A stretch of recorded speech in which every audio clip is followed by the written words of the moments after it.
देश के कानून में क्या है, किसी भी मारने का, तोड़ने का और गाली-गलौज कानून कौन सी भी कानून नहीं है। नहीं, कोई पार्लियामेंट में अभी भी क्या कोई बनाया गया है क्या, कोई नया अमेंडमेंट पास हुआ? नहीं सर, तो लोगों को मारने की है, उसे लेकर पर्टिकुलर सेक्शन कोई सेक्शन नहीं है। ಬಿಜಾಪುರದಲ್ಲಿ ಪೊಲೀಸ್ ವ್ಯವಸ್ಥೆ ಮೊದಲೇ ಹದಗೆಟ್ಟು ಹೋಗಿದೆ। पुलिस अपनी शक्ति का प्रयोग कब और किस वक्त कर सकती है? पुलिस एक जन रक्षक की तरह काम करती है। पुलिस का काम होता है कानूनी व्यवस्था को बनाए रखना, मगर कुछ पुलिस वाले ऐसे भी होते हैं जो कानूनी व्यवस्था को खुद ही बिगाड़ देते हैं। ऐसे कई सवालों के साथ मेरे साथ देखिए हक की आवाज़। इस वक्त मेरे साथ स्टूडियो में मौजूद हैं शहर के मशहूर वकील जनाब तिप्पन्ना दोडमनी और हसन पटेल। पहले तो मैं आप दोनों का मेरे स्टूडियो में स्वागत करता हूं सर। धन्यवाद सर, शुक्रिया। तिप्पन्ना जी, बजे ये बताइए सार्वजनिक और पुलिस के संबंध कैसे होने चाहिए? अगर साहब मैं कन्नड़ में बोल सकता हूँ। जी बोलिए। ಯಾವುದೇ ಒಬ್ಬ ಸಾರ್ವಜನಿಕರ ಜೊತೆ ಒಬ್ಬ ಪೊಲೀಸ್ ಅಧಿಕಾರಿ ಸಂಬಂಧ ಯಾವ ರೀತಿ ಇರಬೇಕನ್ನೋದ್ರ ಬಗ್ಗೆ ನಾನು ಸಂಕ್ಷಿಪ್ತವಾಗಿ ತಮ್ಮಲ್ಲಿ ಹೇಳಲು ಬಯಸ್ತಾ ಇದ್ದೇನೆ। ಒಬ್ಬ ಪೊಲೀಸ್ ಅಧಿಕಾರಿ ಸಾರ್ವಜನಿಕರನ್ನು ರಕ್ಷಣೆ ಮಾಡುವಂಥ ಕೆಲಸ ಮಾಡುವಂಥ ಅವನ ಕರ್ತವ್ಯ। ತಾವು ಕರ್ತವ್ಯದಲ್ಲಿದ್ದಾಗ ಸಾರ್ವಜನಿಕರಿಗೆ ತೊಂದರೆ ಆಗದಂತೆ ನೋಡಿಕೊಳ್ಳುವಂಥ ಅವರ ವೃತ್ತಿ। ಆ ವೃತ್ತಿಯಲ್ಲಿ ಅಥವಾ ಅವ್ರಿಗೆ ಯಾರಾದರೂ ಸಂಶಯಾಸ್ಪದ ವ್ಯಕ್ತಿಗಳನ್ನು ಕಂಡು ಬಂದರೆ, ಸಂಶಯ ಬಂದಿದ್ದರೆ ಮಾತ್ರ ಅವ್ರನ್ನ ಠಾಣೆಯಲ್ಲಿ ಕರ್ಕೊಂಡೋಗಿ ವಿಚಾರಣೆ ಮಾಡುವಂಥ ಹಕ್ಕು ಹೊರತು ಅವ್ರಿಗೆ ಯಾವುದೇ ಹೊಡೆಯೋದು ಬಡಿಯೋದಾಗಲಿ ಮಾಡುವಂಥದ್ದು ಅವ್ರಿಗೆ ಯಾವ ಕಾನೂನಲ್ಲಿ ಹಕ್ಕುಗಳಿಲ್ಲ। आप बताइए। पुलिस यानी पुलिस को एक रक्षक कहा जाता है। वो रक्षक का काम होता है कि आवाम का रक्षा करे, उसकी प्रॉपर्टी का रक्षा करे, समाज में जो अहितकर घटने होते हैं वो सब चीज़ों को देखते हुए रक्षा करना ही पुलिस का काम होता है। उस पुलिस को रक्षक कहा जाता है। यानी कि मैं बोलने का मतलब यही है कि सार्वजनिक और पुलिस के संबंध अच्छे होना चाहिए ना? बेशक अच्छे होना चाहिए, क्योंकि अगर किसी को तकलीफ होती है सार्वजनिक तो वो पहला पुलिस स्टेशन जाता है। वो इसलिए जाता है कि वहाँ पर उसको एक हेल्प मिलेगी, वहाँ पर उसका जो प्रॉब्लम हुआ है उसका हल मिलेगा बोल के वो जाता है। इसीलिए दोनों के बीच में जो रिश्ता होता है वो अच्छा होना चाहिए। सर ये बताइए, पुलिस को मारने का क्या कोई कानून में अधिकार है, कोई एक्ट या कोई सेक्शन बनाया गया है? नहीं सर, कुछ भी नहीं। हमारे देश के कानून में क्या है, किसी भी मारने का, तोड़ने का और गाली-गलौज कानून कौन सी भी कानून नहीं है। नहीं, कोई पार्लियामेंट में अभी भी क्या कोई बनाया गया है क्या, कोई नया अमेंडमेंट पास हुआ? नहीं सर। हाँ ಸಾಬ್ ಅದು ನಾನು ಪ್ಲೀಸ್ ಕನ್ನಡದೊಳಗೆ ಹೇಳ್ತೀನಿ। हाँ ಹೇಳಿ। ಇವತ್ತಿನ ದಿನ ಏನು ಇಲ್ಲಿ ತನಕ ಏನು ಪಾರ್ಲಿಮೆಂಟ್ಗಳಾಗಲಿ, ರಾಜ್ಯ ಸರ್ಕಾರ ಮತ್ತು ಕೇಂದ್ರ ಸರ್ಕಾರಗಳಾಗಲಿ ಪೊಲೀಸರ ಪರವಾಗಿ ಮತ್ತು ಪೊಲೀಸರ ವಿರುದ್ಧಗಳನ್ನು ಯಾವುದೇ ಕಾನೂನುಗಳನ್ನು ರಚನೆ ಆಗಿಲ್ಲ। ಮೊದಲಿಂದ ಯಾವಾಗ ಪೊಲೀಸರಿಗೆ ಹಕ್ಕುಗಳಿದ್ದಾವೆ ಅವೇ ಹಕ್ಕುಗಳ ಅನ್ವಯವಾಗಿ ಅವರು ಕಾರ್ಯನಿರ್ವಹಿಸಬೇಕು, ಒಂದನೇದ್ದು। ಎರಡನೇದ್ದು, ಯಾವುದೇ ಒಂದು ಸಜ್ಞೆ ಮತ್ತು ಅಸಜ್ಞೆ ಅಪರಾಧಗಳಂತೇಳಿ IPC ಒಳಗೆ ಬರ್ತಾ ಇದ್ದಾವೆ, ಅಥವಾ ಆ ಸಜ್ಞೆ ಅಪರಾಧ ಮಾಡಿದಂಥ ವ್ಯಕ್ತಿಗಳಿಗೆ ದಸ್ತಗೀರು ಮಾಡಬೇಕಾದಂಥ ಪರಿಸ್ಥಿತಿ ಒಳಗೆ ಬಲ ಪ್ರಯೋಗ ಮಾಡಬೇಕಾಗಿತ್ತು, ಅಥವಾ ಆ ವ್ಯಕ್ತಿ ಏನಾದರೂ ಅಲ್ಲಿಂದ ಓಡಿ ಹೋಗೋದು ಮತ್ತು ಪೊಲೀಸರಿಗೆ ಏನಿದ್ರೆ ಅವ್ರ ಮ್ಯಾಗ ಹಲ್ಲೆ ಮಾಡುವಂಥ ಪ್ರಯತ್ನ ಏನಾದರೂ ಮಾಡಿದ್ರೆ ಮಾತ್ರ ಅವ್ರಿಗೆ ಕೈಗೆ ಕೋಳ ತೊಡಿಸೋದಾಗಲಿ, ಅವರಿಗೆ ಬಂಧನ ಮಾಡೋದಾಗಲಿ ಮಾಡುವಂಥ ಹಕ್ಕುಗಳು ಪಡ್ಕೊಂಡಿದ್ದಾರೆ ಹೊರತ, ಮತ್ತು ಅದರ ಬಿಟ್ಟು ಮತ್ತು ಸಂಶಯಾಸ್ಪದ ವ್ಯಕ್ತಿಗಳನ್ನು ಬಂಧಿಸುವ ಹಕ್ಕು ಮಾತ್ರ ಅವ್ರಿಗಿದೆ। ಇದನ್ನು ಬಿಟ್ಟರೆ ಸಾರ್ವಜನಿಕರಿಗೆ ಹೊಡೆಯೋದಾಗಲಿ ಅಥವಾ ಅವರಿಗೆ ಯಾವುದೇ ರೀತಿಯಿಂದ ಮಾತನಾಡೋದು ಯಾವುದೋ ಹಕ್ಕುಗಳು ಇವತ್ತಿನ ತನಕ ಯಾವ ಕಾನೂನುಗಳು ಪಾಸಾಗಿಲ್ಲ। आप क्या कहेंगे हसन भाई, क्या कोई पार्लियामेंट में नया कानून बनाया गया है कि पुलिस किसी भी चाहे मार सकती है, ऐसा कोई क्या कानून पास हुआ है? जहाँ तक बात पुलिस लोगों को मारने की है, उसे लेकर पर्टिकुलर सेक्शन कोई सेक्शन नहीं है। जैसा कि पुलिस जो काम करती है वो IPC, CRPC और KP एक्ट जो कर्नाटका पुलिस एक्ट है उसके तहत काम करती है। इस तीनों कानून के अंदर कहीं पर भी ये सेक्शन नहीं है, ये आर्टिकल नहीं है कि लोगों को मारा तोड़ा जाने के लिए कोई सा भी पर्टिकुलर या स्पेशल कोई भी सेक्शन नहीं है। फिर क्यों जब पुलिस किसी आम व्यक्ति को मारती है वैसी सूरत में वो व्यक्ति क्या करे? पहली बात ये रही कि जब कोई पुलिस आपको सार्वजनिक को मारता है तो आप अगर असल्ट हुए या आपको कुछ घायल हुआ तो आप पुलिस स्टेशन पर जाकर कंप्लेंट देना चाहिए, वरना जाकर आप हॉस्पिटल में एडमिट होके एमएलसी जब हो गए तब आपके ऊपर एफआईआर करने के आपके लिए एक मौका रहेगा। अगर एफआईआर नहीं होता है तब जाकर आप क्या कर सकते हैं, हायर ऑफिसर जो है वो हायर ऑफिसर को मिलने के लिए भी आपको मौका रहेगा। अगर हायर ऑफिसर भी आपकी बात नहीं सुन रहा है तो आप जब जाकर क्या है, आप कोर्ट में जाकर प्राइवेट कंप्लेंट उस व्यक्ति के ऊपर जिसने भी आपको पुलिस मारा है वो पुलिस के ऊपर आप जाकर प्राइवेट कंप्लेंट रजिस्टर कर सकते हो। मतलब आप दोनों के मुताबिक कोई ऐसा कोई कानून नहीं कि पुलिस किसी को मार सकता है, आप दोनों का कहना नहीं है, बिल्कुल कोई भी कानून नहीं है। नहीं, आपने अब एक 3 दिन पीछे देखा होगा कि एक गांधी चौक का पीएसआई है, एक ऑफिस में घुसता है, तकरीबन वो भी रात के 10-20 या 10:30 के बीच में ऑफिस में बैठे हुए लोगों को बारी बारी से बाहर बुलाया जाता है और उनकी पिटाई की जाती है और 2 लोग अस्पताल में एडमिट भी होते हैं और एमएलसी भी किया जाता है। सर, एमएलसी होने के बावजूद भी 2 दिन तक कोई कार्रवाई नहीं होती और कल बताया जा रहा है कि वो कॉम्प्रोमाइज भी हो गया। तो ऐसी सूरत में लोग करें तो क्या करें? ಸರ್, ಒಂದು ಮಾತು ನಾ ಹೇಳೋಕ್ಕೆ ಇಷ್ಟಪಡ್ತೀನಿ.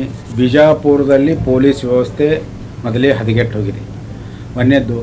ಎರಡನೇದ್ದು, ಕೆಲವೊಂದು ಪೊಲೀಸರು ಒಳ್ಳೆಯವರು ಇದ್ದಾರೆ, ನಾನು ಅದನ್ನು ಒಪ್ಕೋತೀನಿ. ಇವತ್ತು ಮೊನ್ನೆ ನಡೆದ ಘಟನೆ ನಾವು ಕೂಡ ಒಂದು ವಾಟ್ಸಪ್ನಲ್ಲಿ ನೋಡಿದ್ದೆ. ಅವರು ನಮ್ಮ ಹತ್ರ ಏನಾದರೂ ಅವರು ವಿಕ್ಟಿಮ್ಸ್ ಹಲ್ಲೆಗೊಳಗಾದಂಥ ವ್ಯಕ್ತಿ ನಮ್ಮ ಹತ್ರ ಬಂದ್ರೆ ಅವ್ರ ಮ್ಯಾಗ ನಾವು ಎಫ್ಐಆರ್ ಮಾಡಿಸ್ತೀವಿ, ಜೈಲಿಗೆ ಕಳಿಸುವಂಥ ನಾವು ಕೆಲಸ ಮಾಡ್ತೀವಿ. ತಮ್ಮ ಮಾಧ್ಯಮದ ಮುಖಾಂತರ ನಾನು ಹೇಳ್ತೀನಿ. ಒಂದನೇದ್ದು, ಯಾವುದೇ ಒಬ್ಬ ವ್ಯಕ್ತಿ ಸಂಶಯಾಸ್ಪದ ಮತ್ತು ಯಾವುದೇ ಒಂದು ಅವನ ಮ್ಯಾಗ ಪ್ರಕರಣಗಳಿಲ್ಲದೇ ಅವ್ರ ಆಫೀಸ್ನಲ್ಲಿ ಹೋಗೋದು ಮೊದಲೇ ಅಪರಾಧ, ಟ್ರಸ್ಟ್ ಪಾಸ್ ಆತತ್ರಿ. ಅಧಿಕಾರಿ ಅದೇನಂದ್ರೂ ಹೇಳೋದು ಕೇಳೋದು ಪರ್ಸ್ನಲ್, ಅದು ಅವ್ರ ಆಫೀಸ್ ಅಂದ್ರೆ ಒಂದು ಪರ್ಸ್ನಲ್ ಇಲ್ಲ, ಹೊರಗೆ ಕರಿಬೇಕಾಗಿತ್ತು. ಅವ್ರಿಗೆ ಕರೆದರೆ ಮಾತಾಡಬೇಕಾಗಿತ್ತು. ಮಾತಾಡಿದ ತಕ್ಷಣ ಇವ್ರನ್ನ ಯಾವುದೇ ಒಂದು ಪ್ರಕರಣದಲ್ಲಿ ಭಾಗಿ ಇಲ್ಲ ಅನ್ನೋದು ಗೊತ್ತಿದ್ದು ಅವ್ರು ಕಳೆದು ಅವ್ರ ಮ್ಯಾಗ ಹಲ್ಲೆ ಮಾಡೋದು ಮೊದಲೇ ಮಾತು ತಪ್ಪದು, ಅಪರಾಧ. ಕಾನೂನ್ಯಾಗ ಪ್ರಧಾನಮಂತ್ರಿ ಮಾಡಿದ್ರೂ ಅಪರಾಧ, CM ಮಾಡಿದ್ರೂ ಅಪರಾಧ, ಪೊಲೀಸ್ ಅಧಿಕಾರಿಗಳು ಮಾಡಿದ್ರೆ ಅಪರಾಧನೇ ಇದು. ಅದನ್ನು ಒಂದು ವೇಳೆ ಅವ್ರು MLC ಮಾಡೋದು MLC ಕಾಪಿ ನನ್ನ ಹತ್ತಿರ ತಂದು ಕೊಟ್ಟಿದ್ರೆ ಅದನ್ನ ಎಫ್ಐಆರ್ ನಾವು ಮಾಡ್ಸಕ್ಕೆ ರೆಡಿ. ಎರಡನೇದ್ದು, ಬಿಜಾಪುರ ನಗರದಲ್ಲಿ ನಡೀತಕ್ಕಂಥ ಕೆಲವೊಂದು ಪೊಲೀಸ್ ಅಧಿಕಾರಿಗಳ ಸಮ್ಮುಖದಲ್ಲಿ ನಡೀತಕ್ಕಂಥ ಕೆಲವೊಂದು ಕೃತ್ಯಗಳನ್ನು ಪೊಲೀಸ್ ಸ್ಟೇಷನ್ನಲ್ಲೇ ಮುಗಿಸ್ತಾ ಇದ್ದಾರೆ ಸರ್. ಅವ್ರು ಯಾವುದೂ ನ್ಯಾಯಾಲಯದಲ್ಲಿ ಬರ್ತಕ್ಕಂಥ ಕೆಲಸ ಮಾಡಿಲ್ಲ. ಅದು ಮುಂದುವರಿಸೋದು ಬಿಜಾಪುರ ಜನತೆಗೂ ಗೊತ್ತು ಮತ್ತು ಇಲ್ಲಿ ಇದ್ದ ಪೊಲೀಸ್ ಅಧಿಕಾರಿಗಳಿಗೆ ಗೊತ್ತು. ಯಾಕೆ ಈ ಮಾತು ತಮ್ಮ ಮಾಧ್ಯಮದ ಮುಖಾಂತರ ನಾನು ತಿಳಿಸ್ತಾ ಇದ್ದೀನಿ ಅಂತಂದರೆ, ಹಲವಾರು ವರ್ಷಗಳಿಂದ ಇಲ್ಲೇ ನೌಕರಿ ಮಾಡಿ, ಇಲ್ಲೇ ಪ್ರಮೋಷನ್ ಆಗಿ, ಇಲ್ಲೇ DSP ಆಗಿ ಕೆಲಸ ಮಾಡುವಂಥ ಅಧಿಕಾರಿಗಳು ಇಲ್ಲಿದ್ದು. ಆ ವಿಷಯ ಅನ್ವಯವಾಗಿ ಈ ಊರಲ್ಲೇ ಬೇರು ಬಿಟ್ಟಿದ್ದರಿಂದ ಸಾರ್ವಜನಿಕರ ಜೋಡಿ ಯಾವುದೇ ಒಬ್ಬ ಸರ್ಕಾರಿ ಅಧಿಕಾರಿ 3 ವರ್ಷದಿಂದ ಅವ ವರ್ಗಾವಣೆಗೊಂಡಿದ್ದಂದ್ರೆ ಅವೆಲ್ಲವುಗಳು ಬರಂಗಿಲ್ಲ. ಅವು ಕಾನೂನುಬದ್ಧವಾಗಿ ಕೆಲಸ ಮಾಡ್ತಾನೆ. ನಾ ಇವತ್ತಲ್ಲಿ ನಾಳೆ ಬೇರೆ ಕಡೆ ಹೋಗ್ತೀನಿ, ನಾನು ಕಾನೂನುಬದ್ಧ ಕೆಲಸ ಮಾಡ್ತೀನಿ ಅಂತಂತಾನೆ. ಇವತ್ತು ಸಾರ್ವಜನಿಕರು ಕೂಡ ಅವ್ರಿಗೆ ಸಹಕಾರ ಕೊಡ್ತಾರೆ ಬಿಜಾಪುರ ನಗರದವರು. ಅಂಥ ವಿಚಾರವಾಗಿ ಇವತ್ತು ಮೊನ್ನೆ ನಡೆದ ಘಟನೆ, ಅದು ಘಟನೆ ತಪ್ಪ. ಮಾನ್ಯ SP ಸಾಹೇಬರು ಕೂಡಲೇ ಅದನ್ನು ಅವ್ರನ್ನ ಕಂಪ್ಲೇಂಟ್ ರಿಜಿಸ್ಟರ್ ಮಾಡಿಸ್ಬೇಕು. ನನಗೆ ಕೇಳಿದ್ರೆ ರಿಜಿಸ್ಟರ್ ಮಾಡಿ ಅವ ಯಾವ ವಿಕ್ಟಿಮ್ಸ್ ಅದಾನ ಹೊಡೆಸ್ಕೊಂಡಾನ ಸೂಕ್ತ ತನಿಖೆ ಮಾಡಿ ಅವ್ರ ಮ್ಯಾಗ FIR ಮಾಡಬೇಕು. जैसे कि आपके कहने के मुताबिक अब पुलिस थाने ही कोर्ट बने हुए हैं, वही जज भी बने हुए हैं, वही फैसला कर रहे हैं, आपको लगता है? आप मुझे ये बताइए, बताया जा रहा है कि एडमिट होने के बाद पुलिस वहां पर आती है, जो पीड़ित हैं उनसे पूछती है और MLC भी की जाती है। MLC करने के बाद क्या कॉम्प्रोमाइज किया जा सकता है? नहीं किया जा सकता। जैसा कि कानून के अंदर जो है MLC जब बनती है तो FIR बिल्कुल होना चाहिए, मगर इसमें क्या है, अंडरस्टैंडिंग की वजह से कुछ लीडर्स और कुछ पुलिस ऑफिसर्स के अंडरस्टैंडिंग की वजह से MLC होने के बावजूद भी उस केस को रफा दफा किए। आने वाले दिनों में उसे B रिपोर्ट डाल के उस केस को क्लोज करने के काम ये लोग करेंगे। अच्छा, तिप्पन्ना जी ने कहा कि अगर MLC हुई है, अगर वो पीड़ित आपके पास आएगा तो आप उसके लिए कानून की जो भी हो सकता है आपसे FIR करने के लिए आप उसकी मदद कर सकते हैं? बिल्कुल सर, मैं मदद कर सकता हूँ. क्योंकि बोले तो डॉक्यूमेंट मुझे तो लका को मेरा वकालत देना होना, हाँ, हमारा सामने. जी जी. वकालत देने के बाद मैं प्राइवेट कंप्लेंट करता हूँ. जी जी. और ಕನ್ನಡದಾಗ ಹೇಳಕ್ಕೆ ಪ್ರಯತ್ನ ಮಾಡ್ತೀನಿ. ಅವ್ರೇನಾದರೂ ನನ್ನ ಡಾಕ್ಯುಮೆಂಟ್ ತಮ್ಮ ಮಾಧ್ಯಮದ ಮುಖಾಂತರ ತಿಳಿಸ್ತಾ ಇದ್ದೇನೆ. ಅವ್ರು ಕೊಟ್ಟಂಥ ದಾಖಲಾತಿಗಳು ನನ್ನ ಹತ್ರ ಕೊಟ್ಟರೆ ನಾನು ಕಂಪ್ಲೇಂಟ್ ಮಾಡಿ ಯಾರು ಅಧಿಕಾರಿ ಅವ್ರ ಮ್ಯಾಗ ವಿನಾಕಾರಣ ಹೋಗಿ ಅವ್ರಿಗೇನು ಹಲ್ಲೆ ಮಾಡಿದಾರಲ್ಲ ಆ ಹಲ್ಲೆಯನ್ನು ನಾನು FIR ಮಾಡಿಸಿ ಅವ್ರನ್ನ ಅರೆಸ್ಟ್ ಮಾಡಿಸುವಂಥ ಕೆಲಸ ಮಾಡ್ತೀನಿ. ತಮ್ಮ ಮಾಧ್ಯಮ ಮುಖಾಂತರ ಇವತ್ತು ತಿಳಿಸ್ತೀನಿ ನಾನು. ಅವರು ಪೀಡಿತ ನಮ್ಮ ಹತ್ರ ಬರಬೇಕು. ಓಕೆ, ವಕೀಲರೇ ನಮಗೆ ಹಿಂಗ ಈ ರೀತಿ ನಮ್ಗೆ ಅನ್ಯಾಯ ಆಗಿದೆ ಅಂತೇಳಿ ಇವತ್ತು ಬರ್ತಾರ, ನಾಳೆ ಏನು ಮಾಡಿಬಿಡ್ತಾರ, ಮತ್ತೆ ಪೊಲೀಸರ ಜೋಡಿ ಬಿಂಗಲ್ ಆಗಿಬಿಡ್ತಾರೆ. ಅದು ನಮ್ಮ ವಕೀಲರಿಗೆ ವಜ್ಜೆ ಹೋಗ್ಬಿಡ್ತೈತೆ. ಅದು ಏನು ಮಾಡಬೇಕು ಅನ್ನೋದ್ರ ಬಗ್ಗೆ ನಮಗೆ ಇದ್ರಂಗಿಲ್ಲ. ಅವ್ರೇನಾದರೂ ಪೀಡಿತ ಬಂದು ನನಗೆ ಅನ್ಯಾಯ ಆಗ್ಯದ, ನಾನು ವಿನಾಕಾರಣ ನನಗೆ ಪೊಲೀಸರು ನನ್ನ ಮ್ಯಾಗ ಹಲ್ಲೆ ಮಾಡಿದ್ದಾರೆ, ದಯವಿಟ್ಟು ನಮ್ಗೆ ನ್ಯಾಯ ಕೊಡಿಸ್ರಿ ಅಂತ ನಮ್ಮ ಹತ್ರ ಬಂದಾಗ ಅದು MLC ನಾವು ರಿಪೋರ್ಟ್ ತೊಗೊಂಡು ಅದ್ರ ಮ್ಯಾಗ ನಾವು ಕಂಪ್ಲೇಂಟ್ FIR ಮಾಡಿಸುವಂಥ ಕೆಲಸ ಮಾಡ್ತೀವಿ. ಅವ್ನು ನ್ಯಾಯ ಕೊಡಿಸ್ತೀವಿ ನಾವು. क्या पुलिस जब चाहे किसी पर भी लाठी से या हाथ से मार सकती है? नहीं मार सकती है। जैसा कि कानून के तहत अगर वो करना चाहते हैं तो लाठी से मारना ये कोई भी सेक्शन में नहीं है, क्योंकि जब आपको कुछ अगर उपद्रव बोला जाता है कन्नड़ में, न्यूसेंस जिसे बोला जाता है, न्यूसेंस में क्या होता है, अगर रात में कोई शराब पीकर या कोई गड़बड़ करता है तो उसको KP एक्ट 92O और R सेक्शन डालकर उसको नोटिस दिया सकता है पेनल्टी करने के लिए। उसके बावजूद अगर वो जाकर कोर्ट में पेनल्टी करेगा, फिर एक बार नहीं करने की गुजारिश करेगा। ये इतना कर सकते हैं पुलिस, ना कि उनको लाठी से मारना या उनको गाली देना, ये सब नहीं कर सकते। इसका कोई भी सेक्शन नहीं है करने के लिए। मान लीजिए अब ऐसे ऐसे कई मसले हैं, मैं ये परसों का हादसे की बात नहीं करूंगा, कि आए दिन देखने को मिलता है कि पुलिस किसी के दुकान में घुसती है, किसी के दफ्तर में घुसती है, वहां पर मारती है, पीटती है। उसके बावजूद भी जो आम जनता है वो खामोश बैठते हैं, क्यों पुलिस से पंगा लेना। इस तरह की सूरतें हमेशा देखने को मिलती है। एक तरह से ये पुलिस की दादागिरी लगती है या गुंडागिर्दी आपको? बेशक दादागिरी लगती है, क्योंकि जब भी Indian KP act, Karnataka police act जो लागू होता है वो सार्वजनिक प्रदेश बोल के जो पब्लिक प्लेस रहता है वहां पर लागू होता है। जैसा आपने बताया कि वो ऑफिस में या दुकानों में जो आकर करते हैं वो सरासर गलत है, क्योंकि जो भी एक्शन होता है वो रोड पर अगर गलत किए तो उसको सेक्शन लगाकर उसको नोटिस दे सकते हैं, उसके ऊपर FIR कर सकते हैं। ये जो भी पर्सनल जो हमारे घर रहते हैं, ऑफिस रहते हैं, दुकान रहते हैं, यहाँ पर पुलिस आकर करना ये सरासर गलत है। सर, ऐसी सूरत में अगर पुलिस किसी पीड़ित को जो मारती है, जब ऐसा कोई वो बड़ा उसने गुनाह भी नहीं किया, उसके बावजूद भी वो मारती है, तो मुझे ये बताइए, जब उसकी शिकायत के लिए जब पुलिस स्टेशन जाया जाता है तो वहां पर उसकी कंप्लेंट नहीं ली जाती, तो ऐसी सूरत में वो क्या करें? वो देखो सर, उसको मार लगना, एक पुलिस मारे सो उनको मार लगना जी, मार लगे के बाद पुलिस स्टेशन में गए तो जो पुलिस है एक होते वहाँ नहीं कंप्लेंट लेते हैं सब उसका। जब उन्होंने एडमिट होना जी, एडमिट हो को सिविल हॉस्पिटल जाकर एडमिट हो को MLC जी सर, कौन मारे कौन पुलिस का नाम पर्टिकुलर लिखना हुआ, लिखे के बाद आपका क्या हुआ वो लेकर को कंप्लेंट लेता है क्या नहीं पूछ को, बाद में एक वकील को लेके जाना सर जी। वकील को ले गए के बाद उन्होंने वकील क्या बोलते हैं, ಸರ್ ನಮ್ಮಂಥ ಒಬ್ಬ ವ್ಯಕ್ತಿಗೆ ಅನ್ಯಾಯ ಆಗಿದೆ, ವಿನಾಕಾರಣ ಪೊಲೀಸರು ಹಲ್ಲೆ ಮಾಡಿದಾರ, ನೀವು ಕಂಪ್ಲೇಂಟ್ ತಗೋತಿರಲ್ಲ ಅಂತ ಅವ್ರು ಕೇಳ್ತಾರೆ. ಅಥವಾ ಅವ್ರು ಕೇಳಿದ್ರಂದ್ರೆ ಕೇಳದೇ ಇದ್ದ ಪಕ್ಷದೊಳಗೆ ಅವರ ಹೆಚ್ಚಿನ ಅಧಿಕಾರಿಗಳು CPIಗಳದು, CPI ಇರ್ಲಿಕ್ಕಂದ್ರೆ DSP SP ಅವ್ರಿಗೊಂದು ಮಾತು ಕೇಳಿ ತದನಂತರ ಏನು MLC ಆದ ಆ ಕಾಪಿ ತೊಗೊಂಡೋಗಿ ನಾವು ಕೋರ್ಟ್ನಲ್ಲಿ ಕಂಪ್ಲೇಂಟ್ ಮಾಡಿ ಅವ್ರ ಮ್ಯಾಗ ನಾವು ಕಾನೂನು ಕ್ರಮ ಕೈಗೊಳ್ಳಕ್ಕೆ ಅಧಿಕಾರ ಅದ. ಯಾವ ಪೀಡಿತ ಅದನ್ನ ಅವ್ಗೆ ಅಧಿಕಾರ ಅದ ಸರ್. अब कंप्लेंट यानी कि MLC भी अब इसी केस में लीजिए, MLC किए जाने के बावजूद भी FIR दर्ज नहीं होती, अब फिर ऐसी सूरत में क्या करें? कानून कैसा है साहब, कानून कैसा है, सज्ञ और असज्ञ अपराध करता है जी। ಯಾವುದು 10 ವರ್ಷಕ್ಕಿಂತ ಶಿಕ್ಷೆ 7 ವರ್ಷ 10 ವರ್ಷಕ್ಕಿಂತ ಶಿಕ್ಷೆಗೆ ಒಳಪಡುವಂಥ ಕಾನೂನು FIR ಆಗಿತ್ತು IPC ಒಳಗಾಗಿದ್ದ ಸೆಕ್ಷನ್ಗಳನ್ನು ಅವು ಸ್ಟೇಷನ್ ಮುಖಾಂತರನ ಬಗೆಹರಿಸುವಂಥ ಕೆಲಸ ಮಾಡ್ತಾರೆ. ಪೊಲೀಸರಿಗೆ ಸಿಕ್ಕ ವಿಷಯ ಅದು ಒಂದೇ ಅವ್ರಿಗೆ, ಅಥವಾ ಹೆಚ್ಚಿನ ಗಾಯ ಆಗಿರ್ಲಿಕ್ಕಂದ್ರೆ ಗಾಯ ಆಗ್ತಿತ್ತಂದ್ರು ಅವ್ರು ಮನಸ್ಸು ಮಾಡಿದ್ರಂದ್ರೆ ಅಲ್ಲೇ ಮುಗಿಸ್ಬಿಡ್ತಾರೆ, ಪೊಲೀಸ್ ಸ್ಟೇಷನ್ ಕೋರ್ಟಿಗೆ ಕಳ್ಸಲ್ಲ.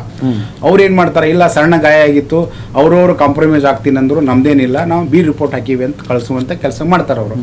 ಅದು ಇದು ಅಂತೂ ಈ ಬಿಜಾಪುರದಲ್ಲಿ ಸಾಮಾನ್ಯ ಇರೋದು. ಯಾವ್ದಾರು ಒಬ್ಬಗ ಕಂಪ್ಲೇಂಟ್ ಹೋಗೋದು, ಪೊಲೀಸರ ವಿರುದ್ಧ ಕಂಪ್ಲೇಂಟ್ ಮಾಡ್ತೀನಂದ್ರೆ 10 ಮಂದಿ ಪೊಲೀಸರು ಕೂಡ ಅವ್ನು ಹಂಚಿಕೆ ಹಾಕೋದು, ಏನು ನಿನಗೆ ಮತ್ತೆ ಪೊಲೀಸರು ಬಿಡಂಗಿಲ್ಲ, ನಿನಗೆ ಇವರೇ ರಾಜಕಾರಣಿಗಳು ಮತ್ತು ಇತರರು ಏನಿರ್ತಾರಲ್ಲ ಅವ್ನಿಗೆ ಹೆದರ್ಸ್ತಾರೆ, ಭಯ ಹುಡಿಸುವಂಥ ಕೆಲಸ ಮಾಡ್ತಾರೆ ಅವರು. ಇಲ್ಲ ಪೊಲೀಸರ ವಿರುದ್ಧ ಯಾಕೆ ವಿರುದ್ಧ ಹಾಕೋತಿ ನೀನು, ನಿನಗೆ ಏನಾಗೈತಿ ನಾವೆಲ್ಲ ಹೇಳ್ತೀವಿ ಅಂತ. ಅವಾಗ ಏನು ಮಾಡಿಬಿಡ್ತಾರ, ಒಬ್ಬರು ಸಂಭಾಳಿಸ್ತಾರ ಪೊಲೀಸರು ಬಂದು, ಒಬ್ರು ಇನ್ನೊಬ್ರು ಏನು ಮಾಡ್ತಾರ, ಇಲ್ಲ ನಾನು ಸಾಹೇಬ ಏನೋ ಯಾವುದೋ ಒಂದು ಇದ್ರಾಗ ಆಗೈತಿ ಕಾಂಪ್ರಮೈಸ್ ಆಗ್ರಿ, ನಿಮ್ಮ ಜೊತೆ ಅವ್ರು ಚಲೋ ಅದಾರ ಹಂಗೆ ಹಿಂಗೆ ಅಂತೇಳಿ ಮುಗಿಸುವಂಥ ಕೆಲಸ ಮಾಡ್ತಾರೆ. ಹೊರತಾಗಿ ಸಣ್ಣ ಅಪರಾಧಗಳಾಗಿದ್ದು ಅಂದ್ರೆ ಅಥವಾ 3 ವರ್ಷ 2 ವರ್ಷ ಶಿಕ್ಷೆ ಒಳಪಡುವಂಥದ್ದು ಸಣ್ಣ ಗಾಯ ಆಗಿತ್ತಂದ್ರೆ ಅಂಥವುಗಳನ್ನು ಅವ್ರು ಪೊಲೀಸ್ ಸ್ಟೇಷನ್ದಲ್ಲೇ ಕರೆಸಿ ಇಲ್ಲ ಅವ್ರಿಗೆ ಕೂಡಿ ನಾವು ಕಾಂಪ್ರಮೈಸ್ ಮಾಡೀವಿ ಅಂತನೋ ಲೆಕ್ಕಕ್ಕೆ ಬರ್ತಾರೆ ಹೊರತು ಆ ಕಾನೂನಿನೊಳಗೆ ಯಾವುದೇ ಪೊಲೀಸರ ಮ್ಯಾಗ ಕಂಪ್ಲೇಂಟ್ ಮಾಡಬಾರ್ದಂತ ಯಾವ ಕಾನೂನಿಲ್ಲ. ಪೊಲೀಸ್ ಮ್ಯಾಗ ಮಾಡ್ಬೋದು, SP ಮಾಡ್ಬೋದು, ನಾವು DSP ಮ್ಯಾಗ ಮಾಡ್ಬೋದು, IG ಮ್ಯಾಗೂ ನಾವು ಸಾರ್ವಜನಿಕರು कंप्लेंट मारी न्याय पड़कोळुವಂತ अधिकार ಎಲ್ಲ ಸಾರ್ವಜನಿಕರಿಗೆ ಇದೆ. कानून सबके लिए उतना ही होता है, मगर यहाँ पर समझौते की सियासत चल रही है, आपका कहने का मतलब। अब मुझे ये बताइए, अक्सर पुलिस अपने बेलगाम जबान से आप देखते हैं कोई भी अगर छोटी मोटी गलती कुछ भी करता है तो जो चाहे मुंह में गालियां देना शुरू करते हैं। क्या कानून की किताबों में ये भी कानून है, ये भी इन्हें अधिकार दिया गया है कि वो किसी भी गाली दे सकें? बात यह है, जब पुलिस का जो और आम इंसान का जो रिलेशन रहता है वो रिलेशन अच्छा होना चाहिए।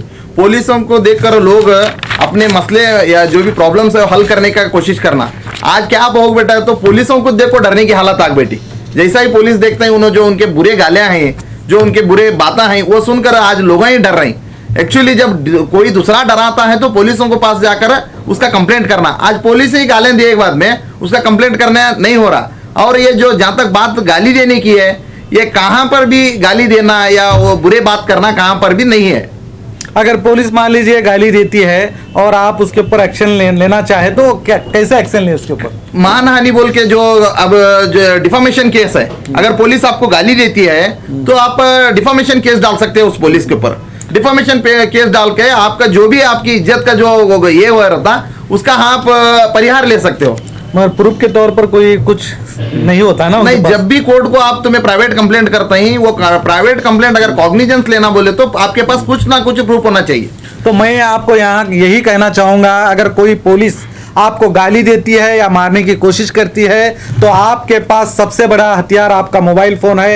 इस मोबाइल के कैमरे को चालू कीजिए, वीडियो रिकॉर्डिंग करना शुरू कीजिए, यही आपका सबसे बड़ा हथियार के तौर पर आप इसे इस्तेमाल कर सकते हैं। बेशक बेशक, ये सही है ना सर? सही है। हाँ? तो मुझे ये बताइए CRPC की धारा 46 क्या है? CRPC की 46 धारा जो है, किसी भी अक्यूज्ड पर्सन को किस तरह से अरेस्ट करना चाहिए। जिसे आरोपी जहां कहते हैं, जब आरोप सिद्ध होता है तो अपराधी होता है। आरोपी कौन होता है? जिसके नाम पर FIR रजिस्टर होता है उसको आरोपी कहा जाता है। 46 के तहत सेक्शन CRPC 46 के तहत क्या बोलता है, आरोपी को किस तरह अरेस्ट करना चाहिए, उसको किस तरह पकड़ना चाहिए। जिस तरह आरोपी को अरेस्ट किया जाता है उसके घर में इन्फॉर्म करना चाहिए। जो आरोपी को अरेस्ट करता है उसके एडवोकेट को बात करने के लिए उसे मौका देना चाहिए। DK Basu versus state of Bengal का जो केस है वो सुप्रीम कोर्ट ने पूरे गाइडलाइंस इशू किया है। एक आरोपी को जब तुम अरेस्ट करना चाहते हो तो वो जो भी DK बसु और स्टेट ऑफ बंगाल जो केस है वो गाइडलाइंस को आप फॉलो करते हुए अरेस्ट करना, ये सेक्शन 46 आपको बताता है। सर यही 46 के बारे में आप क्या कहेंगे? ಯಾವುದೇ ಒಬ್ಬ ವ್ಯಕ್ತಿ ಮೊದಲ ಆ ವ್ಯಕ್ತಿಯನ್ನ FIR ದಲ್ಲಿ ಹೆಸರಿರಬೇಕು ಅವಂಗ ಅಪರಾಧಿ ಅಂತ ಇವ್ರು ಘೋಷಣೆ ಮಾಡ್ಬೇಕು. ಘೋಷಣೆ ಇವ್ರ ಕಡೆಯಿಂದ ಆಗಲ್ಲ, ಪೊಲೀಸರ ಕಡೆಯಿಂದ ಅಪರಾಧಿ ಅಂತ ಹೇಳಿ ಇವರು ಕೋರ್ಟಿಗೆ ಏನಾದರೂ ಚಾರ್ಜ್ ಶೀಟ್ ಹಾಕಿದ್ರ ಅಥವಾ FIR ಆಗಿದ್ರ ಅವನ್ನ ಏನಾದರೂ ದಸ್ಗಿರಿ ಮಾಡಕ್ ಹೋಗ್ತಾರಲ್ಲ ಸರ್ ಇವರು, ಬಂಧಿಸ್ಲಾಕ. ಆ ಬಂಧಿಸ್ಲಾಕ ಹೋದಾಗ ಬಂಧಿಸುವಂತ ಆ ಕಾನೂನು ಅದು ಯಾವ ರೀತಿ ಬಂಧನ ಮಾಡ್ಬೇಕು ಅನ್ನೋದ್ರ ಬಗ್ಗೆ, ಆ ಬಂಧಿಸ್ಬೇಕಾದ ದಸ್ಗಿರಿ ಮಾಡ್ಬೇಕಾದ್ರ ಅವಂಗಿರ್ಬೇಕಾದ ಕಾನೂನುಗಳು. ಅಪರಾಧಿಗೆ ಒಂದು ವಕೀಲರಿಗೆ ಭೇಟಿ ಮಾಡುವಂಥ ಕೆಲಸ ಇದೆ ಅವ್ರಿಗೆ, ಅಥವಾ ಅವರೇ ಫೋನ್ ಹಚ್ಚಿ ಮಾತಾಡ್ಸಕ್ಕೆ ಹೇಳ್ಬೇಕು, ನೀವು ವಕೀಲರಿಗೆ ಭೇಟಿ ಆಗ್ತೇನಪ್ಪ, ಅಥವಾ ನಿಮ್ಮ ಸಂಬಂಧಿಕರಿಗೆ ಯಾರಿಗಾದ್ರೂ ಭೇಟಿ ಆಗ್ತೀರ, ಅವ್ರದ್ದೆಲ್ಲರ ಸಿಗ್ನೇಚರ್ ತೊಗೊಂಡು ಮಾತ್ರ ಅವ್ರಿಗೆ ಕಸ್ಟಡಿ ಕೊಡುವಂಥ ಕೆಲಸ ಇದೆ. ಅಥವಾ ದರ್ಜಗಿರಿ ಮಾಡಬೇಕಾದ್ರೂ ನಾವು ಕಾನೂನುಗಳಲ್ಲಿ लागू ಆಗ್ತವೆ ಸರ್. जो भी सेक्शन होता है आरोपी के लिए होता है, आम इंसान के लिए नहीं होता है। आरोपी आदम्याग्री 46 सेक्शन CRPC। तो मैं आसान भाषा में आपको समझाऊंगा कि 46 CRPC धारा ये कहती है, कोई भी पुलिस अधिकारी जब आपको गिरफ्तार करने आता है उस वक्त आप अपनी गिरफ्तारी उसे देने के लिए राजी होते हैं, उससे कहते हैं चल भाई किस गाड़ी में मैं बैठूं, उस गाड़ी में आप बैठने के लिए राजी होते हैं। ऐसी सूरत में पुलिस ऑफिसर आपको छू भी नहीं सकता। गाली देना और मारने की तो बात छोड़ दीजिए, आपको वो हाथ भी नहीं लगा सकता जब आप उसका सहयोग करने के लिए तैयार हैं और आपने वैसा कोई बड़ा क्राइम भी नहीं किया। अगर मान लीजिए आपने कोई बड़ा क्राइम किया, जैसे कि आपने रेप किया है या कोई मर्डर किया है, ऐसी सूरत में जब भी पुलिस आपको गिरफ्तार करने आए, जब भी आप पुलिस का सहयोग कर रहे हैं, वैसी सूरत में भी ना ही पुलिस आपको मार सकती है ना गाली दे सकती है। अगर आपने पुलिस का विरोध किया, वहां से भागने की कोशिश की, तब पुलिस अपने बल का उपयोग कर सकती है। जब आपको छू भी सकती है, आपको पकड़ सकती है, आपको जमीन पर गिरा सकती है, आपके हाथ में हथकड़ी लगा सकती है, आपको रस्सी से बांध सकती है, यहां तक कि आप पुलिस पर हमला करने की कोशिश करेंगे। जब हमला करके आप भागने की कोशिश करेंगे, तब पुलिस आपके पैर पर चेतावनी देकर गोली भी मार सकती है। यह संगीन अपराध जब किया जाता है तब होता है, मगर आम जनता को, चलते फिरते लोगों को, आम नागरिकों को जब मारा जाता है तो ये पुलिस पूरी तरह से गैर कानूनी तौर पर काम कर रही है, ये साबित होता है। और जाते जाते मैं आपसे जानना यही चाहूँगा कि आप जनता के लिए कोई एक मैसेज दें। ಬಿಜಾಪುರ ಜನತೆಯಲ್ಲಿ ವಿನಂತಿಪೂರ್ವಕ ತಮ್ಮಲ್ಲಿ ಕೇಳಿಕೊಳ್ಳೋದಿಷ್ಟೇ, ಸಾರ್ವಜನಿಕರು ಪೊಲೀಸರಿಂದ ಮತ್ತು ಸರ್ಕಾರಿ ನೌಕರರಿಂದ ಯಾರಿಗಾದರೂ ತೊಂದರೆ ಆಗಿತ್ತಂದ್ರೆ ಬಿಜಾಪುರ SP ಆಫೀಸ್ನಲ್ಲಿ ಜಿಲ್ಲಾ ದೂರು ಪ್ರಾಧಿಕಾರ ಅಂತಿದೆ, ಅಲ್ಲಿ ನೀವು ತಮ್ಮ ತೊಂದರೆಗಳನ್ನು ಅಲ್ಲಿ ಬಾಕ್ಸ್ನಲ್ಲಿ ಹಾಕಬೇಕು. ಮತ್ತು ನ್ಯಾಯಾಲಯದಲ್ಲಿ ಕೂಡ ಸಾರ್ವಜನಿಕರಿಗೂ ಮತ್ತು ಬಡವರ ಸಲಹೆಗೆ ಒಂದು ಪ್ರಾಧಿಕಾರ ಇದೆ, ಕಾನೂನು ಪ್ರಾಧಿಕಾರ ಅಂತಿದೆ. ಆ ಪ್ರಾಧಿಕಾರದ ತಾವು ದೂರು ಸಲ್ಲಿಸಿ ನ್ಯಾಯ ಪಡ್ಕೊಳ್ಳುವಂಥ ಕೆಲಸ ಮಾಡಬೇಕು. ಒಂದು ವೇಳೆ ಅಕಸ್ಮಾತ್ ತಮಗೇನಾದ್ರೂ ಯಾವುದೇ ಕೆಲಸ ವಗರೆ ಅದರಿಂದ ಏನಾದರೂ ಕುಂಠಿತ ಆಗಿತ್ತಂದ್ರೂ ಕೂಡ ನೀವು ಬೀಜ್ ನ್ಯೂಸ್ನವ್ರಿಗೆ ಹೇಳಿದ್ರೆ ಅವರು ಕೂಡ ನಮ್ಗೆ ತಿಳಿಸುವಂಥ ಕೆಲಸ ಮಾಡ್ತಾರೆ.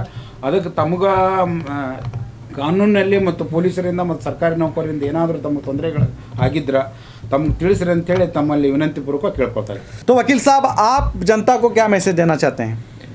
जहाँ तक पुलिस और लोगों की बात है, पुलिसों को देखकर जो लोग भाग कर जा रहे हैं, ये क्यों होता है कि ये लैक ऑफ नॉलेज की वजह से होता है। आप अगर मार्केट में जाते हो तो आपको छोटे छोटे जो भी लॉ के रिलेटेड बुक्स हैं, या आप यूट्यूब या गूगल में आप सर्च करते हो तो लॉ क्या है आपको भी थोड़ा सा पता चलेगा।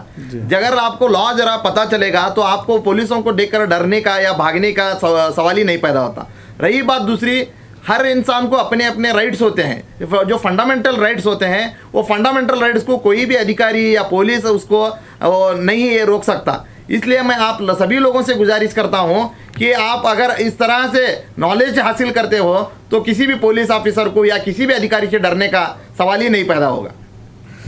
जैसे कि वकील साहब ने बताया, मैं आपसे यही कहूँगा कि बी न्यूज़ नेशन की एक कानूनी टीम भी हमारे पास मौजूद है, जो आपके ऊपर जो जुल्म होगा तो आप उसकी शिकायत हमसे कर सकते हैं। हो सके उतना हम और हमारी जो कानूनी टीम है वो आपकी परेशानियों को दूर करने की हम कोशिश भी करेंगे। अगर आपको अपने अधिकार पता होंगे तो सामने वाला आपके ऊपर जबरदस्ती नहीं कर सकता। करने से पहले वो 100 बार सोचेगा। तो पुलिस वाले के सामने पहले ही बता दीजिएगा कि आप सारे नियम कानून जानते हैं, आप धारा 46 भी जानते हैं, जो कहती है कोई भी पुलिस वाला आपको किसी भी सूरत में पीट नहीं सकता।